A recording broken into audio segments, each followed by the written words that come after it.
disita. Kan begitu, makanya dia nggak berani tanda tangan. Udahlah, bubarkan DPR, bubarkan partai, DPR bubar semua gitu. Nggak ada lagi yang perlu dipertahankan. Caranya gimana, bro? Ya, rakyat harus berontak keluar, revolusi gitu. Seluruh di Indonesia rakyat terus Nggak percaya sama itu, gitu. ya, Bubarin. betul. Terus markas-markas polisi sama TNI dikepung rakyat gitu. Lo ngajarin aja nih biar rakyat mau. Itu dikepung rakyat semuanya kan. Ya kita berantem mati ya mati lah, mau bilang apa lagi ya. Umur lo udah berapa? Mati sahid lah. Mati sahid kan. Paling tinggal umur kita tinggal, gue jangan-jangan besok abis ngomong nih, besok gue udah mati, nggak tahu juga. Tapi kalau ngelawan 3-4 orang gue masih berani lah. Kalau anak muda sih, gue kan pernah ketua tapak suci tuh. Iya, di Bogor 8 tahun ya. Jadi sakti dong ya? Tahun. Hah? Sakti dong ya? Sakti lah. Tapi gini dah, karena oligarki ini telah merusak bangsa kita ya. Suka nggak suka ya, mau nggak mau dia telah merusak. Apa yang kita harapkan dari oligarki ini? Nggak ada. Nggak ada. Udah nggak ada yang dia. Jadi mereka itu membuat perusahaan segala macam ini untuk tumbuh sendirian, untuk hidup mereka sendiri dengan keluarganya ya.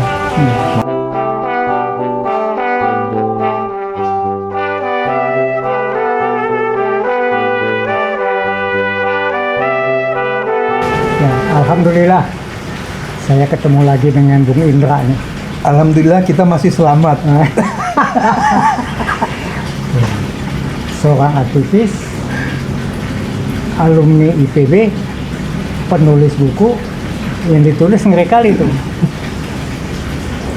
tentang Freemason. Freemason itu mungkin satu-satunya di Indonesia yang mengarang buku itu. Siapa yang tersangkut dalam Freemason yang kita bisa tebak-tebak, tapi ini temanya lain lagi. Apa nih? Ini saya mau tanya nih, sepertinya oligarki di Indonesia ini menjadi pembicaraan sehari-hari rakyat kita nih. Siapa sih oligarki? Siapa Pembicaraan apa nih si oligarki ini? Itu siapa sebenarnya? Dan apa yang dia lakukan di Republik Oligarki ini? itu kan hanya semacam sistem penyebutan ya. Oh, iya, bahwa yang menguasai pemerintahan itu bisa aja perorangan, bisa aja oligarki, bisa aja partai kan gitu kan. Ya itu aja sebetulnya sih. Sebetulnya itu aja. Tapi menjadi pembicaraan masyarakat tuh kan ada dibilang ada Taipan, ada oligarki kan gitu. Oh iya. Itu ada juga peranan penguasa di situ sehingga oligarki ini berkembang gitu. Ya. Jadi memang kalau kita ingat kembali ke yang lalu, pencetus dari munculnya oligarki ini harus kita akui adalah Pak Harto. Oh, gitu. Ya waktu itu kan dia kan mengumpulkan Cina-Cina di Jimbaran lah istilah mereka kan. Jadi itu memang orang-orang yang dekat dengan Soeharto dari zamannya Lim Siliong, ya kan, Bob Hasan, ya Bob Hasan, Pangestu, ya, dan semua sekarang anak-anaknya kan masih berjalan sekarang. Memang mereka ini kan sangat berkuasa, kan isu-isu yang keluar kan, dan memang begitu, ya kan. Ada yang bilang itu dimanfaatkan polisi atau tentara, enggak, terbalik. Polisi dan tentara yang dimanfaatkan mereka, gitu. Makanya karena mereka mafia, jadi polisi dan tentaranya ikut jadi mafia, gitu sebetulnya. Gitu. Jadi kultur ini diwariskan kepada aparat kita, sehingga mereka bekerjanya kayak mafia semua sekarang, baik TNI maupun polisi. Nah, oligarki ini kan Taipan yang disebut 9 Taipan segala macam itu kan. Gampang diusir aja dari Indonesia. Kalau Mereka saya kan, bukan diusir, ditangkap. ya ditangkap boleh, ditangkap juga boleh. Nah, kalau diusir itu maksud begini, mereka kan terlalu menguasai hajat hidup kita, rakyat Indonesia. Dari hulu sampai hilir mereka pegang. Kan nggak tahu kita bagaimana cara ngusirnya kan begitu kan. Nah kalau gue Prabowo nih, gue Prabowo, Tapi itu nggak mungkin lalu jadi Prabowo. belum tentu, belum tentu, ya kan, belum tentu kan, masih ada umur kan, barangkali umur gue sampai 90 atau 100 nggak tahu gitu kan. Nah, jadi kalau gue Prabowo nih, itu bikin aja aturan bahwa seluruh pengusaha besar itu, ya kan, harus memberikan dividennya 30% kepada Negara ya. bukan kepada ininya buru-burunya, pegawainya Oke, semua. Jadi jangan buat dia semua. 30% wajib diberikan kepada mereka.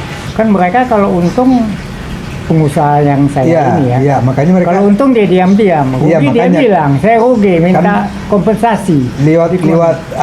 lewat pajak kan bisa dilacak semua itu, ya kan? Baru sekarang zaman Prabowo dilacak. Kalau dulu orang pajak main. Iya, betul. Tapi sekarang pun kita lihat aja Iya. berhasil nggak itu kan? Tapi Berani orang nggak pajak Prabowo sekarang lagi benar-benar? mau berani nggak dia sekarang? Iya, pajak kan kita tahu. Nah, gampang kan urusannya Gampang. kan pajak kan? Iya. Dari dulu sampai sekarang gampang urusan soal Gampang. pajak. Ya kan makanya mereka kaya-kaya kan gitu. Nah, itu kalau dibikin aturan seperti itu diwajibkan mereka memberikan 30% dividen mereka kepada buruhnya, kepada pegawainya. Itu kan dengan demikian aliran uang itu mengalir kepada orang-orang kecil. Dengan begitu ekonomi kita bergerak karena mereka berbelanja dengan kebutuhannya. Jadi jangan dibiarkan oligarki itu menumpuk hartanya sehingga nggak terjangkau oleh kita gitu.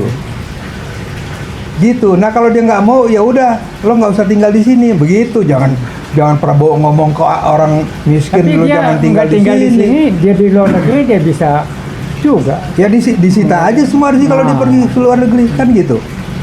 disita Iya, asetnya. kayak dulu Belanda kan Iya. perusahaan dia dinasionalisasi kan disita Iya. itu namanya.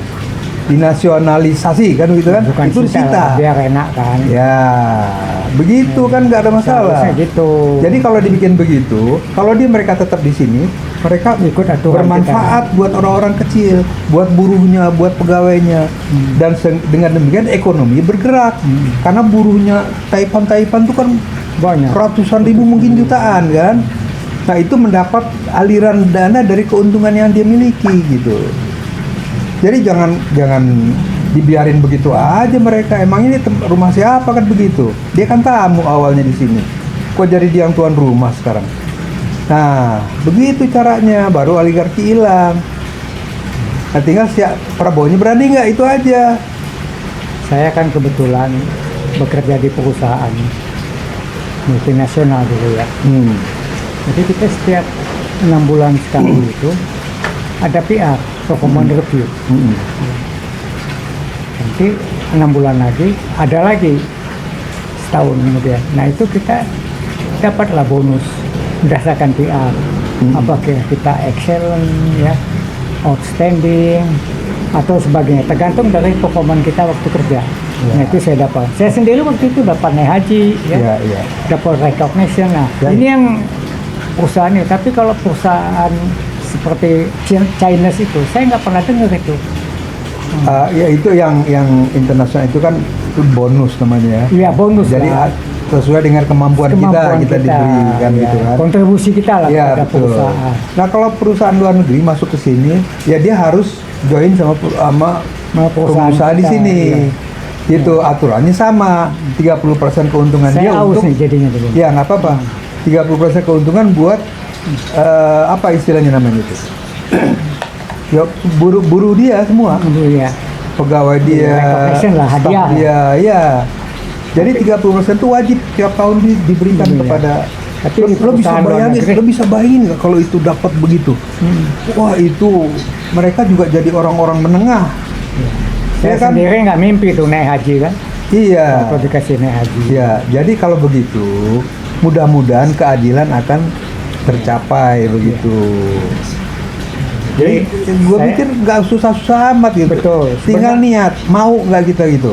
Tapi Bela ada rakyat. juga nih undang-undang kita, sepertinya undang-undang tenaga kerja ya, itu tidak memihak kepada. Ya karena anggota DPR-nya itu kan dipengaruhi pakai duit. Ya, iya. Jadi si Taipan ini main lewat agen-agen dia kan. dia kan punya kacung-kacung di bangsa Bumi ini. kita itu dianggap buruh kita itu dianggap jadi apa gitu ya? Iya. Ada namanya gaji UMR. Anggota DPR siapa sih yang pinter? Gue mau tanya sama lu. Katanya 58,3% itu nggak punya ijazah. Iya, itu yang nggak punya ijazah aja. Yang ijazahnya aspal, Yang bodong ya. yang bodong berapa? Kita nggak ada yang kenal tuh anggota DPR. Nggak Apa kayak dia dulu ya. Apa dia mewakili kita? Enggak juga. Mana Saya mewakili nggak kita? ngerasa. Dia Apalagi ini kayak undang-undang sendiri aja. aset ini. Iya. Udah Nggak berapa berani tahun? dia kan? Nggak berani dia. Nah, karena dia takut asetnya disita. Kan begitu, makanya dia nggak berani tanda tangan. Udahlah, bubarkan DPR, bubarkan partai, DPR bubar semua gitu. Nggak ada lagi yang perlu dipertahankan. Caranya gimana, bro? Ya, rakyat harus berontak keluar, revolusi gitu. Seluruh di Indonesia rakyat terus, Nggak percaya sama itu, gitu. ya, Bubarin. betul. Terus markas-markas polisi sama TNI dikepung rakyat gitu. Gua ngajarin aja nih biar rakyat mau.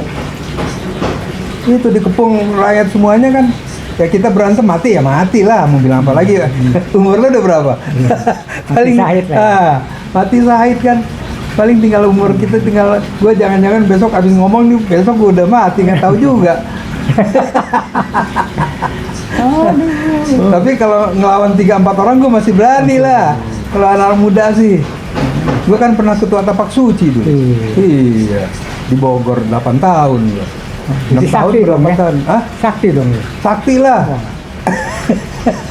Tapi gini dah, karena oligarki ini telah merusak bangsa kita ya. Suka nggak suka ya, mau nggak mau dia telah merusak. Apa yang kita harapkan dari oligarki ini? Nggak ada. Nggak ada. Udah nggak ada yang dia. Jadi mereka itu membuat perusahaan segala macam ini untuk tumbuh sendirian. Untuk hidup mereka sendiri. Dengan keluarganya ya. Iya. Makin kaya, makin menguasai. Sebetulnya kan kalau udah kaya, buat apa lagi menguasai negara segala macam, kecuali untuk mengambil SDA-nya. Kan maksudnya itu dia menguasai negara ini. Dia kuasai polisi, dia kuasai TNI, supaya backing dia kan. Jadi sebetulnya aparat kita ini jadi budak. jadi bulldognya aja, bukan bulldog. Oh, bulldog lebih Iya, yang ngeri gonggong kemana-mana, kita digonggong. Kita takut lah digonggong dipakai senjata. Coba 1 lawan 1 nggak pakai senjata. Katanya sakti. Iya makanya, kalau gue sih nggak masalah. Dia pakai senjata ditembak ya mati gue. Tapi kan maksudnya ya kita hadepin lah ya begitu kan. Dia beraninya mau pakai senjatanya padahal kita yang bayar. Yang beliin senjatanya siapa? Kan kita yang bayar pajak. Gue bayar pajak tiap tahun.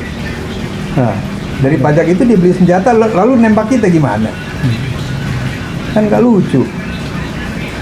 Jadi gimana supaya kita bisa menyadarkan penguasa sekarang bahwa oligarki itu sebenarnya tidak ada manfaatnya buat bangsa dan negara, terutama buat generasi yang akan datang. Kayaknya udah buntu lah. Udah buntu ya. Udah buntu lah. Usir aja ya. Kalau Prabowo ini nggak berani udah buntu. Namanya kalau Prabowo diganti, yang ganti siapa? Tapi saya lihat Prabowo bisnis mereka seperti contohnya yang ke ke Singapura kan itu udah diambil satu pintu ekspor. Itu saya rasa salah satu Sekarang upaya. yang kontrol satu pintu itu siapa? Ya pokoknya lah udah dilakukan ya. Pokoknya lo percaya penuh aja sama Prabowo gitu kan? Bukan percaya penuh, ada usaha untuk Iya, gue ngerti ada usaha. Sekarang itu yang kontrol siapa itu? Satu pintu itu. Emang nggak bisa terjadi kayak ini lagi? Mungkin lebih galak lagi tuh, lebih ganas lagi. Tapi selama ini dia kan udah terbuka. Kita udah tahu lah. Singapura sendiri udah mulai kelabakan. Soal nanti ada main. Itu omon-omon itu. Omon-omon juga. Iya, yang ciptakan kata omon-omon Prabowo sendiri. Lalu dia omon-omon sekarang. Semua sekarang rakyatnya ikut omon-omon. Kita kan omon-omon ini. Emang kita ngapain? Omon-omon kita. Saya salut juga tuh sama Menteri Keuangan kita. Iya. Ya, mungkin dia salah satu ujung tombak buat kita sekarang. Semuanya dia cukai, dia berusaha membersihkan, pajak dia berusaha membersihkan ya. Udah tuh ya kita berharap ya berhasil dan dia terbuka. Ya nggak bakal berhasil. Hah? Nggak bakal. Bentar lagi capek tuh si itu tuh. Berbahaya ya. Nah, berbahaya. Capek dia Tapi kita selesai. dukung lah. Ya, lo boleh dukung. Kalau dia capek gimana? Hah? Ngelawan sendirian. Kalau bener Ngomong-ngomong Menteri Keuangan yang dulu apa ya kerjanya ya? Kayaknya ya nilep duit juga kerjanya. maling juga tuh. Iya. Cewek-cewek jadi maling gitu. Waduh. Apa istilahnya sih ya? Memberikan kesempatan kepada oligarki dan pejabat-pejabat kita untuk korupsi. Untuk Dan dia sendiri merampok. korupsi ya? Ya dia sendiri juga begitu. Untuk merampok Iya, negara iya. ini gitu. Pokoknya kalau anak buah dia ketangkap nggak boleh ke pengadilan aja. Iya. Itu Karena memang dia itu memalukan itu cewek satu. dia itu bagian daripada kaum globalis. Oh bagian dari kaum. Iyalah dia Termasuk antek- rantai yang dipercayakan untuk menangani Indonesia. antek-antek IMF. Iya. Ya. IMF, mau Bank Dunia, Bank Dunia. Fed. Iya. Pantesan kelakuannya. kayak Makanya gitu. waktu dia mau ditangkap zaman SBY itu langsung diselamatkan kan, jadi direktur di sana. Nanti kalau Prabowo ini kita suruh tangkap lah. Ya, sebenarnya udah banyak dibuka dengan si Menteri Keuangan sekarang Kita lihat membuka. aja lah. Ya? Kalau lo masih berharap, gue udah nggak berharap. Kalau Jadi gue sih berharap ya. Gue sih hormatin aja lo masih berharap ya. Gue termasuk pendukung yang keras waktu itu tahun 2019 ya. Dan itu juga dengan berat hati tuh gue. Karena gue anggap memang Jokowi udah brengsek banget gitu ya. Tapi ternyata kan sekali 3 uang. Oh gitu. Iya. Jadi lo masih pesimis ya bahwa Ya. Prabowo akan melakukan pemberantasan korupsi apa pembenahan Ya, lah. betul. Mungkin itu kemampuan dia juga mungkin sampai situ karena dia kan Nggak, gue membenahi. ngerti Prabowo ini menggunakan orang-orangnya Jokowi yang dipaksakan ke dia untuk menghantam orang-orangnya Jokowi sendiri. Itu yang dilakukan sekarang. Tapi kan Jokowi juga nggak bodoh. Dilihat nih orang udah Kan mulai nyasar-nyasar. tampangnya bodoh. Tampangnya bodoh. Oh. Otaknya yang nggak Oh. bodoh lah. Oh. Maksud gua di belakangnya Di itu belakang. ada think tanknya. Itu tim tanknya itu tuh. Iya. Sekarang tim tanknya dalam potan juga kita kan dulu banyak tahu tim tanknya siapa kan. Siapa think tanknya? Ini saya mikir juga UGM kok sampai mati-matian dia mau bela Jokowi. Ya, semua karena duit. Oh, jadi Nova rektor itu juga karena duit, ya? Iyalah. Karena jabatan dan duit. Ya? Iya. Kasihan. Sama katanya gue dengar juga dia disandera karena ada kasus. Oh gitu, yang 30. Yang gue baca ya di Iya, medsos iya, ya. iya, yang Kalau 30. alam bener enggaknya. Tapi gue ngomong gini karena gue baca medsos ya. Iya, iya. Jadi lo saksi nih. Iya. Bukan gue ngomong lahir dari Gue juga sendiri. baca itu, dia tersandera. Iya, iya.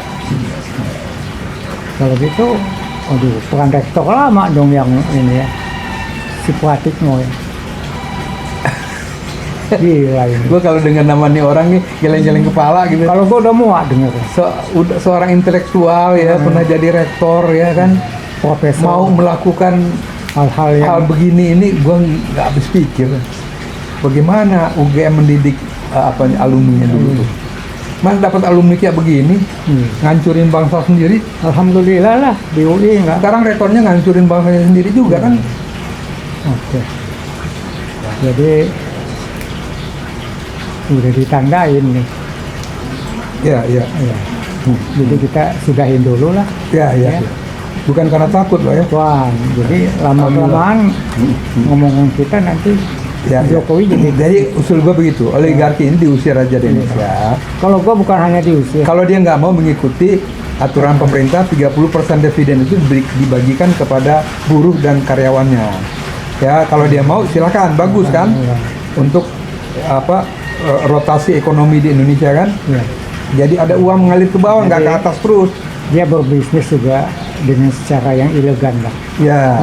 mengikuti Ya. ketentuan. Buat apa sih udah kayak begini masih rakus saja? Mau ngapain? Emang mau dibawa ntar ke kuburan kan enggak? Oke, Oke, terima kasih Bung Indra. oke. Aktivis yang berani. Ya. Saya juga salut sama Bung Indra. Makin tua makin keras ngomongnya. Lu sebetulnya lu bukannya berani, gua omong-omong doang ngikutin Prabowo. Nah, lu mau ngomong Kan kalau omong-omong lu mau ngomong omong mau apa? apa ngapa-ngapain tapi- gitu kan? Semoga Prabowo dengar cerita ini. Amin, amin. Ya. Mudah-mudahan Prabowo terbuka hatinya Terbuka hatinya. ya. Amin.